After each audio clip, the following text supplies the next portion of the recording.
Kahit sino man ay pinangarap na makakain sa mga talaga namang sosyal at mamahaling restaurant, mga lugar kung saan mas sarap ang pagkain, ngunit talaga namang may kamahalan ng presyo. Pabili nga ako niyan. Isang serve. Pakibilisan. Ani ng isang customer na mahalatang sobrang yaman dahil may mga bodyguards to. Agad na kumilo si Odessa, ang baguhang nagtatrabaho sa lugar.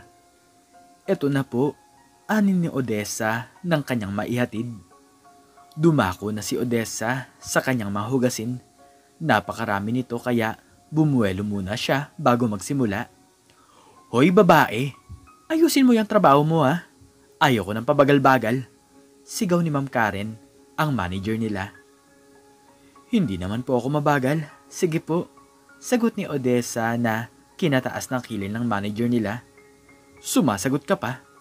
Isabel, ikaw ang maghugas dito at may ipapagawa ko sa bago na mayabang na to. Sigaw ng galit na manager. Nagulat si Odessa sa pagtawag ng kanyang manager kay Isabel, ang isa sa mga veteranong empleyado ng restaurant. Alam niyang wala siyang magagawa kundi ang sundin ng utos, kaya agad siyang umalis sa harap ng lababo at pumunta kay Ma'am Karen na may halatang pangaasar sa muka. Ano po bang kailangan niyo, ma'am? Tanong ni Odessa, pilit pinipigilan ng inis na boses. Bakit? Hindi ba malinaw? Gusto ko ng masinsinang paglilinis sa sahig. Huwag mong kalimutang tanggalin lahat ng mantsa ha. At pagkatapos, ikaw ang maghahakot ng mga basura dito sa likod. Sabi ni Ma'am Karen, sabay taas ng kilay. Tingnan natin kung gaano kakabilis dyan. Napasimangot si Odessa, ngunit tahimik niyang kinuha ang mop at mga gamit. Nagsimula siyang maglinis ng sahig. Sinisiguradong walang palalampasing dumi kahit naramdam niya ang mga pagsulyap ni Ma'am Karen na parang tinutukan siya sa bawat galaw. Habang naglilinis, hindi niya maiwasang marinig ang mga bulong-bulungan ng mga katrabaho niya. Si Isabel ay hindi pa rin pinalampas ang pagkakataon at pasimpleng nangaasar. Grabe siya no? Kapapasok pa lang. Pero feeling boss na. Tingnan natin kung makayanan niya ang lahat ng utos. Sabi ni Isabel sa katabi niya, sabay ngisi. Patuloy sa paglilinis si Odessa, ramdam niya ang bigat ng tingin ng mga katrabaho at ang patuloy na pag-iinit ng ulo ni Ma'am Karen. Pero hindi niya hinayaan na bumigay siya sa galit. Hanggang sa oras ng pagtanghalian, halos walang tigil siyang pinag-uutusan. Naglilinis, nagbubuhat, at nag-oorganisa ng mga stock. Halos wala na nga siyang oras para magpahinga. Pagbalik ni Ma'am Karen mula sa kanyang tanghalian, agad itong naghanap ng pagkakamali. Bakit hindi mo pa naaayos ang basurahan sa labas? Anong klaseng trabahador ka ba? Ang bagal-bagal mo naman. Muling sigaw ni Ma'am Karen na ikinatukso ulit ng mga katrabaho ni Odessa. Hindi na kinaya ni Odessa ang panunumbat.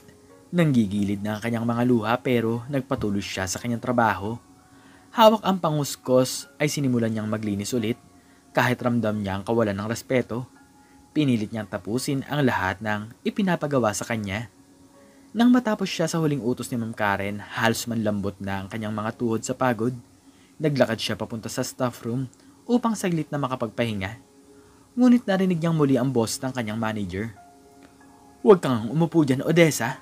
May mga gamit pa sa kusina na kailangan mong ayusin. At huwag mo kong bibigyan ng dahilan ha. Kapag hindi mo ginawa yan, ikaw ang mananagot. Sigaw ni Ma'am Karen. Napatingin si Odessa sa kalangitan mula sa bintana ng staff room. Pilit na pinipigilan ng luhang kanina pa gustong bumuhos. Bakit ganito ang trato sa kanya? Ganito ba talaga kahirap magsimula? Ngunit kahit ganito ang nararamdaman niya na pagpasyahan ni Odessa na tapusin ang bawat gawain, alam naman kasi niya na ito ay pansamantala lamang at darating ang araw na may papakita niya na hindi siya basta-basta. Hindi ako susuko. Tahimik niyang bulong sa kanyang sarili habang muling bumalik sa kusina para tapusin ang mga iniwang trabaho. Kahit ilang buwan na ang lumipas, hindi pa rin nagbago ang trato ng mga kasamahan ni Odessa sa kanya. Parang araw-araw ay sinusubok ang kanyang pasensya. Isang abalang gabi sa restaurant, inutusan siya ni Ma'am Karen na ihatid ang mga pagkain sa isang mesa na puno ng mga importanteng bisita. Hindi pinalampas ng manager ang pagkakataon para muling ipahiya si Odessa. Odessa, Dalhin mo yung mga pagkain sa table 6. Dalian mo. At siguraduhin mong walang mali. Mariing utos ni Ma'am Karen habang nakangiti ng malisyoso. Tila may balak na naman. Habang binubuhat ni Odessa ang tray na punong-puno ng pagkain, napansin niya ang mga tingin ng kanyang mga kasamahan, lalo na si Isabel at ang grupo nito. Habang papunta siya sa mesa, bigla na lang umamba si Isabel at sinadya siyang tapikin sa binti dahilan para madapa si Odessa at bumagsak ang lahat ng pagkain sa sahig. Nagulat si Odessa. Mabilis na bumangon ngunit nakita niya ang mga pagkain na nakakalat sa sahig at sa paligid ng mesa ng mga bisita. Sumunod ang malalakas na halakhak ng mga kasamahan niya, lalo na si Isabel at ang iba pang mga staff. Grabe siya oh. Hindi lang mabagal, ang clumsy pa. Tawa ni Isabel. Tama na yan, Odessa. Hindi ka na ba natuto? Dagdag pa ng isa habang si Odessa ay pilit na pinupulot ang mga nagkalat na pagkain sa sahig. Agad na nag-init ang ulo ng customer sa mesa. Tumayo ang isang matabang lalaki. Mukhang disente ang kasuotan, ngunit galit na galit. Anong klaseng serbisyo to? Sigaw ng lalaki, galit na itinuro si Odessa. Pambihira naman oh. Magpapakain kayo ng ganito? Marumi na ang pagkain namin. Pasigaw na humabol si Ma'am Karen, agad-agad na lumapit para makialam. Odessa, ano na naman ang ginawa mo? Bakit hindi mo kayang mag-ingat? Galit na tanong ng manager habang hiyang-hiya siya sa mga bisita. Pasensya na po. Mangyak-ngyak na sabi ni Odessa habang tinatangka niyang ayusin ang nagkalat na mga pagkain. Pasensya? Hindi ko kailangan ng pasensya mo. Sagot ng customer. Babayaran ko to, pero hindi na ako babalik dito sa restaurant nyo. Sabay tingin ni Ma'am Karen kay Odessa, galit na galit. Ikaw talaga. Wala kang kwenta. Ilang beses na kitang sinabihan na mag-ingat. Baka dapat hindi ka na magtagal dito kung ganito lang ang gagawin mo. Napatungo si Odessa, walang nagawa kundi ang tanggapin ang mga panginsulto sa kanya. Alam naman niya sa kanyang sarili na sinadya siyang patirin. Pero wala siyang magawa kundi ang magpakumbaba. Nararamdaman niyang naninikip ang kanyang dibdib, ngunit hindi siya maaaring sumagot. Pinagtatawanan pa rin siya ng kanyang mga katrabaho, habang si Ma'am Karen ay patuloy siyang dinuduro at pinapahiya sa harap ng mga customer. Isang tanghali tahimik ang restaurant, walang ganoong customer, kaya't abala ang lahat sa kaniyang gawain. Bigla na lang bumukas ang pintuan at pumasok ang isang matandang babae. Nakasuot ng lumang damit na tila ilang araw nang hindi nalalabhan. Maputik ang kanyang sapatos at ang buhok ay buhaghag. Halatang naglalakad ng malayo bago makarating sa lugar. Agad napansin ng mga empleyado ang pagpasok ng matanda. Hindi siya katulad ng karaniwang customer, kaya't nagkatinginan sila. May ilang nagtatawanan ng palihim habang ang iba naman ay nag-aalala kung paano sila kakausapin ito. Excuse me po, magalang sabi ng matanda. Malumanay ang tinig ngunit halatang pagod at gutom na gutom.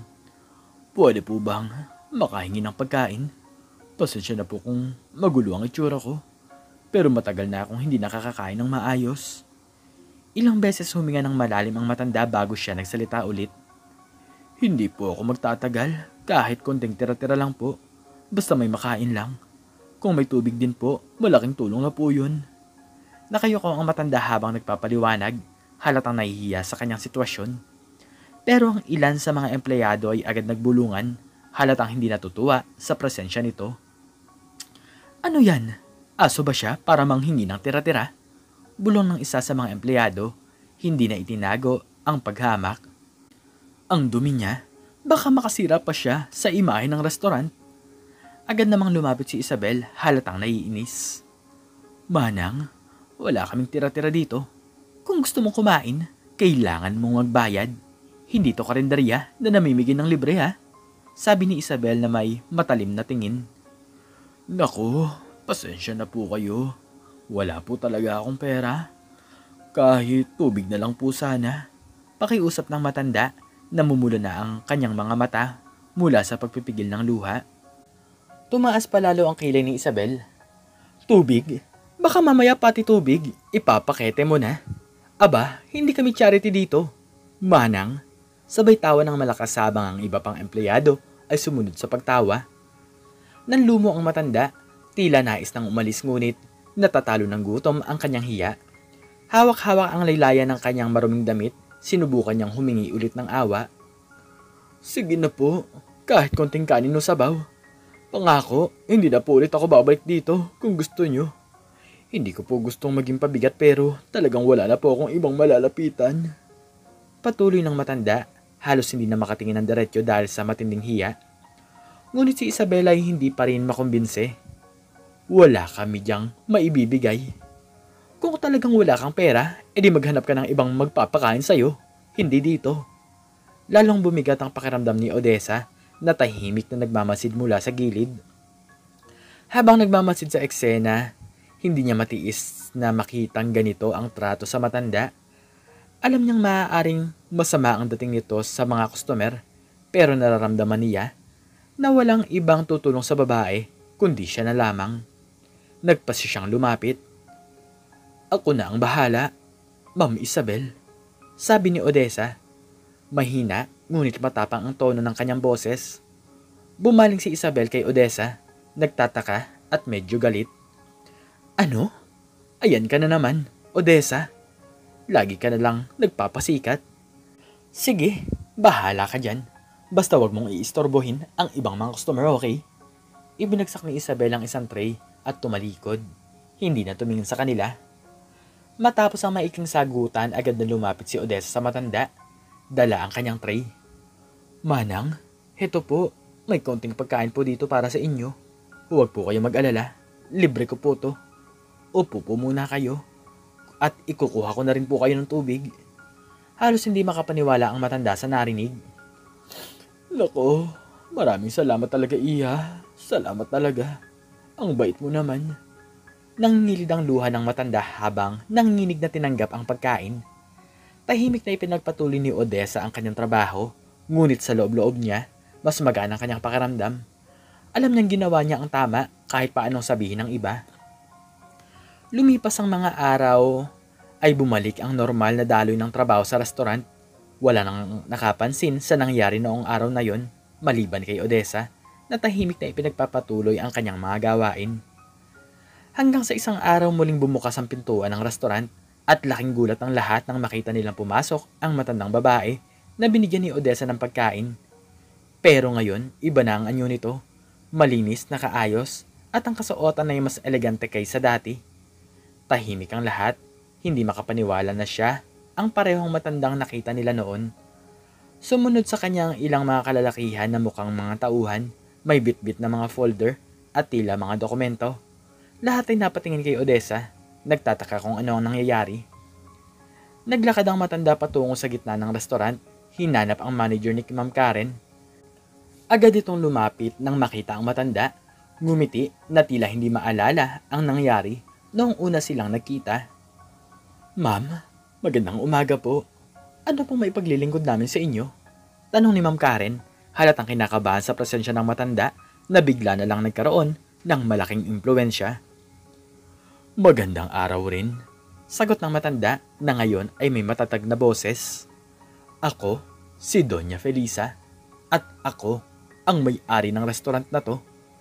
Nagulat ang lahat sa kanyang sinabi, lalo na si Ma'am Karen, na tila nawala ng kulay ang muka. Ano po? Kayo po ang may-ari? Tumango ang matanda. Oo, matagal ko nang itinatag ang restaurant na to. Sinusubaybayan ko ito simula pa noon, pero nais kong makita kung paano tinatrato ng mga empleyado ang mga customer.